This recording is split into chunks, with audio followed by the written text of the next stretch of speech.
From one of the nation's premier student-led television stations. This is Portage County's TV2 News. Hello, Kent State University Police. Hello. Hello, Kent State Police. Can I help you? Hi, I was just on the Esplanade, right, like outside of Bowman, and I swear, this is going to sound really scary, but I swear someone just shot a gun. Okay, how long ago was this? It had to have been like maybe not even 5 minutes ago. You just heard the first phone call made to Kent State University Police about a gun firing on campus. Good evening, Kent State and all of Portage County. I'm Jason Costura. And I'm Alex Valverde. It's been a day of recovery and new information. The university is now safe again after a student fired a shot into the ground near Bowman Hall, causing panic both on and off campus last night.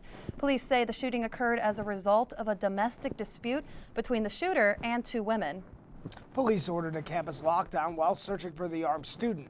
By midnight, police made an arrest and gave the campus the all clear. The only person injured was the shooter himself. At a morning news conference, university officials and police explained what happened. Say this is the man who fired the shot outside of Bowman Hall last night. He is Quavante Tyler, a 24-year-old first-year student at Kent State. Tyler was arrested last night at Robinson Memorial Hospital. He apparently wounded his hand when the shot was fired on campus, and he took himself to the hospital for treatment. At a press conference this morning, Kent State Police Chief John Peach described his arrest. That we received a call from Robinson Memorial Hospital that a person matching that description had entered for emergency treatment. At that point, we had already been monitoring by way of GPS and cell phone the location of this individual. Quavante Tyler was to be arraigned at the Portage County Courthouse this afternoon, but it was postponed until tomorrow. Police say Tyler's address is at this apartment complex on Lake Street in Kent, just blocks away from the Kent State campus. Tyler was already well known to police. He had been a subject of interest related to local thefts on campus. Tyler is also currently on probation. He was charged with fourth-degree theft in February of this year. Since he is in violation of his probation with a weapons offense, it could even be additional charges at a federal level. After Tyler was arrested, he cooperated with police about the location of his weapon. Tyler gave his weapon to a friend in Johnson Hall so she could hide it. And now we go live to Johnson Hall where Tyler disposed of his weapon. Kelsey Drum spoke with Johnson residents to hear what they had to say about the gun being in their dorm. Kelsey? Thanks, Alex. Police say Tyler placed the handgun in his backpack and gave the bag to a female friend to hide. Students I talked to here in Johnson Hall were shocked to hear about the weapon that entered their dorm. Some students knew about the exchange while others had not heard about it happening last night. Wait, no, but after he was over here. But he still came in here. At that point, you were kind of, I did kind of feel safe because they had guns. So I'm like, if something happened, they got my back. I'm hoping. No. Here? She's here? Yes. What? No, I'm not okay with it. If she lives on my floor, I'm gonna be done. I was just like shocked because I didn't know what kind of shooting it was. You can't just say shots fired. The alarm, we thought there was a fire alarm. We didn't really know what was going on, and it kind of freaked us out. And when the lady started talking, we got like super scared, and so we just ran upstairs. So I feel fine today. They said that there's no more lockdown, and then they got the guy. So I think it was just a kind of freak incident, so I'm not too worried about it. I felt very safe being in like the dorms because like there's locks on every entrance and on every door and the stairwells.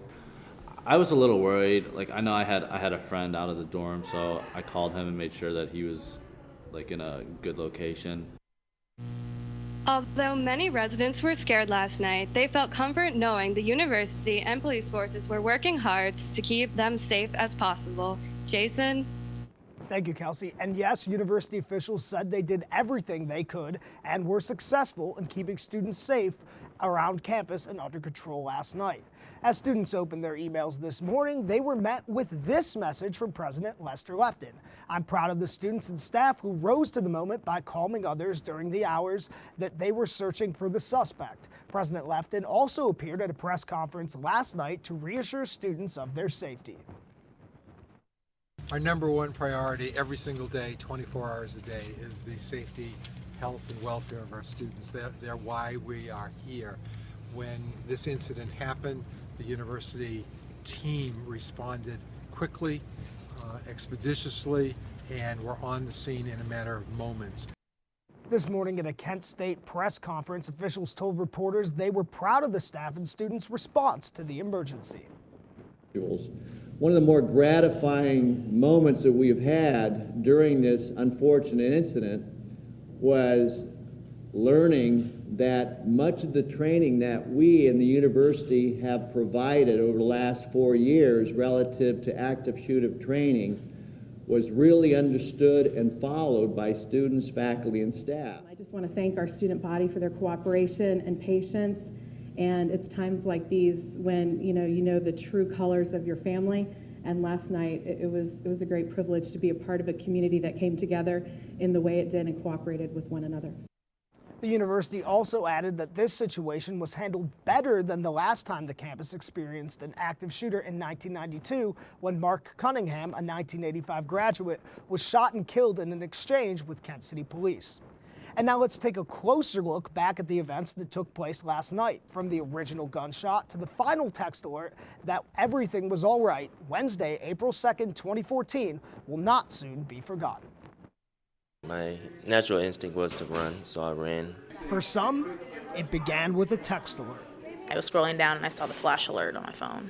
For others, like Instagram user Jalmari, it began with an emergency announcement in class. Attention, we have reports of shots fired in the business administration building.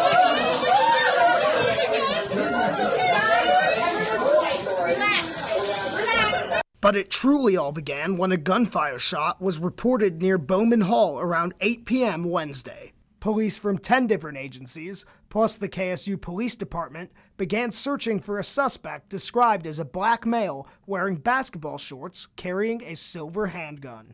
The university was put under a shelter-in-place advisory, holding students in the buildings they were in at the time until the university could be deemed safe. In the meantime, social media erupted as students like Gabrielle Woodard and Dre Solano tweeted pictures of their experiences during the emergency. Police investigation led to the determination that the gunman was off Kent's campus. We apologize for the technical difficulty. The last building was evacuated at 11:45, 2.5 hours after the lockdown went into effect. Well, as police were searching for the suspect last night, they released a description that some students saw as offensive. Our Alexa Meslowski joins us live in the newsroom to tell us what students and faculty had to say about the description. Alexa? Thanks, Alex. The suspect description university officials released last night described the shooter as, quote, black male wearing dark basketball shorts carrying a silver handgun, end quote. To proponents of diversity in the media, that brief description raised ethical questions, grouping virtually any number of black males into a suspect category. That subject in last night's widely broadcast description sparked a heated and emotional discussion in the Black Images class in Oscar Ritchie Hall this afternoon. I instantly got sad for everybody that was around me, especially black males, because I feel like they all had on basketball shorts. They were all outside and they all ran in because they were afraid. And I just felt like they about to get taken away right now. It wasn't that somebody had a gun and they shot on campus. It became a black man on campus has a gun. And anybody that is a black man that fits the description of wearing basketball shorts, which is very, very general. Nothing talking about their t-shirt. Not saying if it was white, black, yellow, blue, you have basketball shorts. Black basketball shorts, you're a suspect. The director of the School of Journalism and Mass Communication at Kent State, Thor Wasbatten, says the media has an ethical decision to make when releasing race in a description of a suspect, and that there should be enough information on a subject to pick that person out of a crowd. Law enforcement, they're trying to catch someone as quickly as possible. So more stereotypes it could lead to, in fact, more of an unsafe area because of the fact that all of a sudden you look at any black male and you might feel afraid. TV2 did initially broadcast that very broad description, but after consideration and discussion, it was removed. We are reviewing our policy on suspect descriptions. Back to you, Alex. Thanks, Alexa. Some of the scared students on lockdown yesterday didn't hesitate to share their thoughts and pictures on social media. Our Tyler Carey joins us with a look at last night's Twitter activity. Tyler? Thank you, Alex. As you can imagine, people near and far were posting about the gunfire heard on Kent State's campus last night. Some photos were retweeted thousands of times and spread through local and national news organizations. Last night, Melanie Nestoruk from the Daily Kent Stater tweeted this shortly after 11:30 p.m., a photo of the Portage County SWAT team responding to the reports of gunshots on Kent's campus. Earlier the same evening at about 9:40 p.m., Twitter user Andres G7 tweeted this photo. The picture shows some students holding and tying belts together. Andres tweeted, quote, "Literally how we are locking our classroom right now because the doors don't even lock. That's not right," end quote. Finally, Twitter user Gabrielle Woodard tweeted this picture at about 9:30 p.m. She said, quote, "Outside the window of the room I'm in." Gabrielle was located in the business administration building when she tweeted this, which appears to be a picture of an officer with a weapon securing a classroom. This picture has more than 1,000 favorites and more than 2,000 retweets on Twitter. Earlier today, I had a chance to sit down and talk with Gabrielle Woodard about her tweet and how it spread to both local and national news sites. Another girl in the room was kind of hanging out by the door, kind of listening. She put her phone up and took that picture. I didn't take the picture. Okay. And I don't know the name of the girl who did. Okay. She comes back into the corner that I'm in and says, "Do you want to see what's going on outside?" So she shows it to me and I go, "Can you send that to me? I'm going to tweet it." And because I'm a journalism student as well, they were teaching, I've been taught that this is what I'm supposed to do. I'm supposed to do live citizen journalism. How does that feel to know that something you put out on your Twitter account is seen by that many people? I never, ever thought that it would blow up. And I never considered that other news stations would use it. I honestly had no idea. Gabrielle says her tweet continues to be retweeted. You can see my full interview with Gabrielle on kentwired.com. Jason? We at TV2 found ourselves in the middle of the story last night. Not only were we faced with the story to cover, but the student journalists of TV2 and the Daily Kent Stater all locked down in the TV2 studio during live coverage. General Manager Gabriel Kramer was on air for 3 hours, keeping the community informed. All eyes and ears locked to us for latest details. All 4 Cleveland television stations reached out to us for assistance with their own coverage. TV2 reporters spoke with WKYC, WOIO, live on their newscast last night. Not only were we students on lockdown covering the story, but we also had reactions of our own. TV2's General Manager Gabriel Kramer had this to say on his experience from his side of the camera.